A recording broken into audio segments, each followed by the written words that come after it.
प्रश्न मन में उठता है कि जब हम मोक्ष की बातें करते हैं, हम मुक्ति की बातें करते हैं, तो क्या हम सच में तैयार हैं मोक्ष के लिए?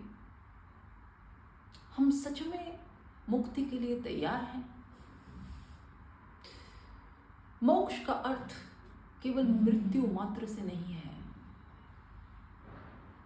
मोक्ष तो परम मृत्यु है।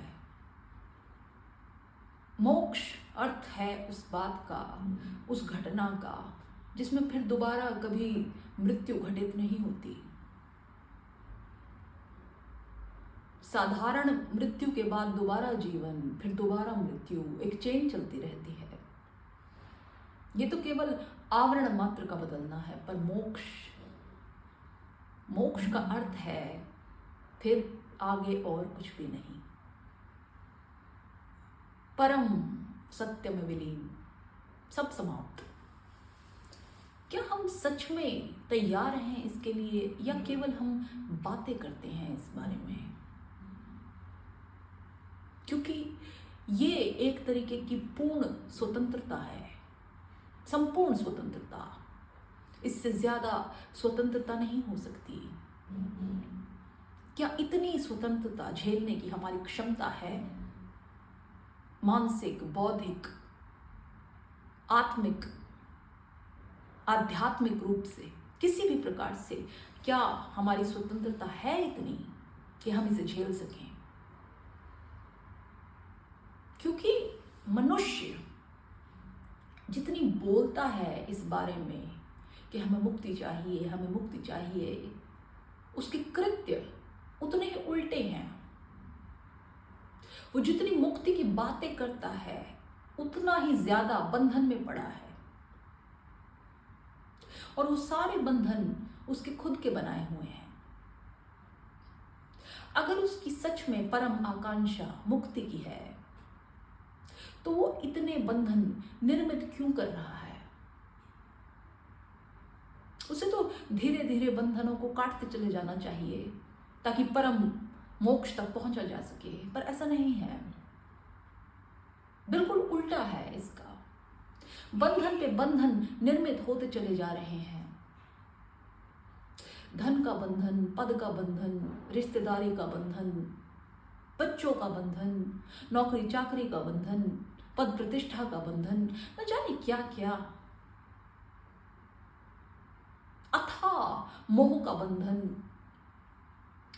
तो फिर अगर आकांक्षा मोक्ष की है तो फिर इतना जो बंधन क्रिएट किया हुआ है इसका क्या होगा? इन सब बातों से तो यही भान पड़ता है कि ये सब कोरी कोरी बातें हैं और कुछ नहीं। और कई अर्थों में एक और बात निकलती है कि कहीं मनुष्य को इस परम मोक्ष से भय तो नहीं लगता, डर तो नहीं लगता, क्योंकि इसमें कोई सेंस ऑफ सिक्योरिटी तो बचती ही नहीं। आप औरों को तो छोड़िए, आप खुद भी अपने पास नहीं बचते हैं। आपका कोई अस्तित्व नहीं है, आप हैं ही नहीं किसी भी रूप में। आप समस्ती के साथ विलीन हो चुके हैं कि आप में इतनी क्षमता है कि इस बात को आप झेल जाएं। फिर तो आप मोक्ष के प्रार्थी हैं। पर अगर ऐसा नहीं है, कहीं क्षण मात्र भी, लेस मात्र भी कोई अटक है, फिर नहीं। क्योंकि वो लेस, वो क्षण धीरे धीरे धीरे धीरे बढ़ता चला जाएगा। ये बंधन का गुण है। बंधन आगे और बांधेगा, और बांधेगा, अलग अलग रूपों में बांधेगा। आज बच्चों से बंधन है, ठीक है, कि बच्चों से मोह का बंधन है। फिर कल को उनकी शादी होगी, फिर उस बात का मोह बन गया, ठीक है। फिर नहीं, इसके बच्चे भी हो जाएं, फिर उसका, बच्चों की नौकरी लग जाए, उसका, आगे वगैरह वगैरह। और ये एक एग्जाम्पल, ऐसा कई एग्जाम्पल चलते चले जाएंगे। आज 10,000 की नौकरी लगी, चलो ठीक है, 20,000 की नौकरी लगी, ठीक है, 30, 50 लाख, आकांक्षाएं बढ़ती चली जाएंगी। तो ये तो कोई मुक्ति नहीं हुई, ये तो दूर दूर तक मुक्ति नहीं हुई, ये तो एक चेन चल पड़ी। तो हम केवल बातें करते हैं मोक्ष के बारे में। मोक्ष दरअसल हमें डराता है। डराता ऐसे है कि इसमें इतनी परम स्वतंत्रता है, इतनी परम स्वतंत्रता है कि उसको झेल पाना, उसके योग्य हम नहीं हैं, क्योंकि हम सदा से ही दूसरों पर निर्भर रहे हैं, किसी न किसी बात पर निर्भर रहे हैं। कभी हम पूर्णतः स्वयं पर निर्भर नहीं रहे। हर बात पर हम किसी न किसी बात पर दूसरों के ऊपर निर्भर होते हैं। बच्चे होते हैं तो माँ बाप पर, फिर माँ बाप बूढ़े हो जाते हैं तो वो बच्चों पर, वगैरह वगैरह। किसी काम के लिए दुकानदार पर, ठीक है, कहीं आना जाना है तो रिक्शा वाले पर, कोई बैंक का काम है तो जो वहाँ नौकरी कर रहा है उस पर, पढ़ने के लिए टीचर पर, एटसेट्रा एटसेट्रा, अलग अलग बातें। ठीक, ये सारी चीजें क्या क्रिएट कर रही हैं?